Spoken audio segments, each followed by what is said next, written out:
بسم اللہ الرحمن الرحیم۔ السلام علیکم ورحمۃ اللہ وبرکاتہ۔ آج ہم دشمن دین کے مقابلہ کی دعا سیکھیں گے انشاءاللہ۔ اس سے پہلے آپ ہمارا چینل سبسکرائب کریں اور آگے شیئر ضرور کریں۔ بسم اللہ الرحمن الرحیم۔ رسول اللہ صلی اللہ علیہ وسلم کو جب دشمن قوم سے اندیشہ ہوتا تو یہ پڑھتے: اللہم انا نجعلک فی نحورہم ونعوذ بک من شرورہم۔ ترجمہ: اے اللہ، ہم تجھ کو دشمن کے مقابلہ میں کرتے ہیں اور پناہ مانگتے ہیں تجھ سے ان کے شر سے۔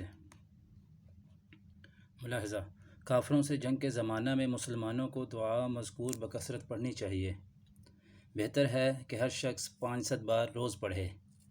دشمن تباہ اور برباد ہو جائے گا انشاءاللہ تعالی۔ جزاکم اللہ خیر۔